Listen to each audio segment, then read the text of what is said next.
یا کنوینئنٹلی آپ نے وہ چیز یاد مذہب کے لبادے میں اپنی بدتمیزی کو اڑانا ہے،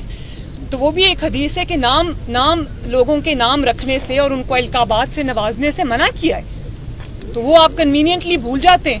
بلاول کو آپ کہتے ہیں کہ اس کی اردو اچھی نہیں، اس کی آپ نقلیں اتارتے ہیں، مسخرے لگتے ہیں آپ جب یہ کام کرتے ہیں۔ تو کیا لا محالہ آپ کے دماغ میں یہ بات نہیں آتی کہ جو شخص یہ بھی صلی اللہ علیہ وسلم نہیں کہہ سکتا، جو شخص روحانیت کو روحانیت کہتا ہے، جو شخص خاتم النبیین اپنے حلف میں نہیں کہہ سکتا، اس کو کیا یہ حق حاصل ہے کہ وہ دوسروں پہ تنقید کرے؟ بلکہ جو آپ نے کلچر بدتمیزی کا، بد تہذیبی کا پاکستان کے اندر انٹروڈیوس کر دیا ہے، میں بطور ماں اپنی پاکستان کی ماؤں سے یہ گزارش کرتی ہوں کہ آج کل جب ایک ذہنی توازن خراب شخص اگر ٹی وی پر آ کر بدتمیزی کرتا ہے اور بدتمیزی کی ترغیب دیتا ہے تو اپنے بچوں کو کائنڈلی وہاں سے اٹھا دیا کریں کہ ہم نہیں چاہتے کہ ہمارے بچوں کے اندر یہ کلچر جو ہے وہ صلاحیت کرے۔ میم یہ بتائیے کہ تحریک انصاف کا میڈیا سیل جو ریاستی اداروں کے خلاف آج پروپیگنڈا کر رہا ہے، دیکھیں میں نے پہلے بھی اس بات کا جواب دے دیا، میں ایک دفعہ پھر سے جواب دے دوں کہ اگر نیوٹرل کا مطلب یہ ہے کہ آپ کی اب مدد کو کوئی نہیں آ رہا، اور نیوٹرل کا آپ یہ مطلب نکال رہے ہیں کہ وہ سب آپ کو آ کے بچائیں، تو دیکھیں نیوٹرل ہونے کا مطلب اسی کی جدوجہد ہم نے بھی کی ہے، اور ہر آئین پسند شہری، آئین ایک پاکستان کا آئین ہے، اس کی پاسداری ضروری ہے، اور اگر اس کی پاسداری کرنا کوئی کر رہا ہے تو یہ اچھی بات ہے، اس کو تو ویلکم کرنا چاہیے، اسی کے لیے تو ہم نے اسٹرگل کی ہے۔ تو میں آپ کو پہلے بتا چکی ہوں کہ یہ جو گالم گلوچ آج کل آپ سوشل میڈیا پہ بھی دیکھ رہے ہیں، تہذیب کے دائرے میں رہ کے بات کریں،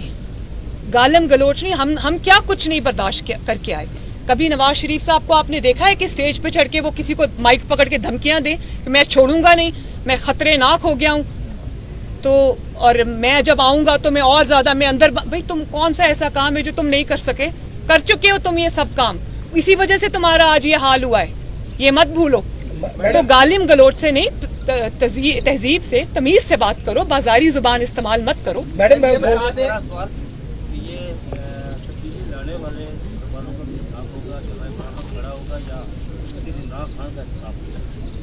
یہ تو اللہ تعالیٰ بتا سکتا ہے۔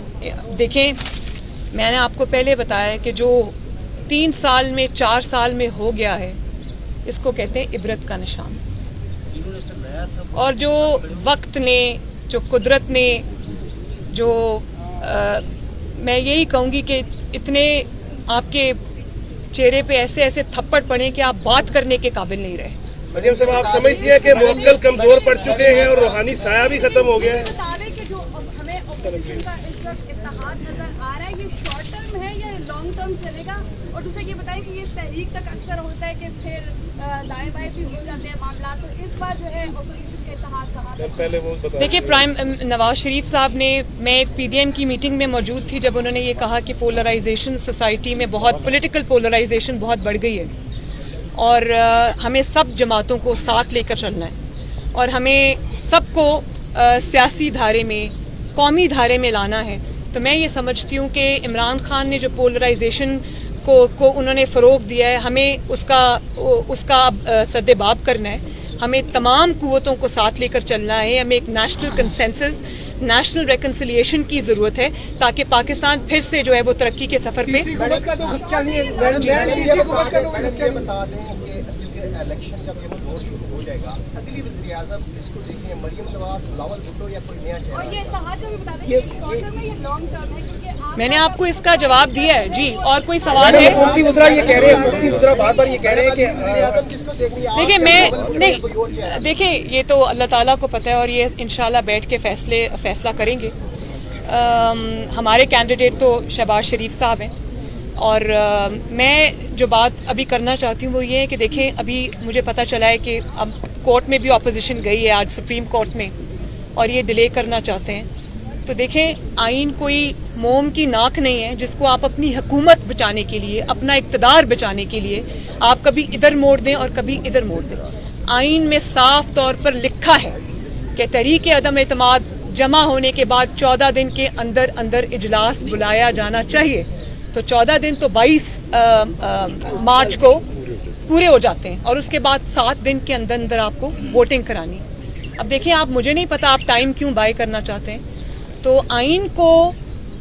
آئین نہ سمجھنے کی, آئین کی بات نہ ماننے کی, آئین کے احکامات نہ ماننے کی سزا ایک ہی ہے اور وہ ہے آرٹیکل 6. تو میں عدالتوں کی طرف بھی دیکھ رہی ہوں کہ اس شخص کو آئین کا حلیہ بگاڑنے سے, اپنی حکومت کو بچانے کی خاطر اس سے روکا جائے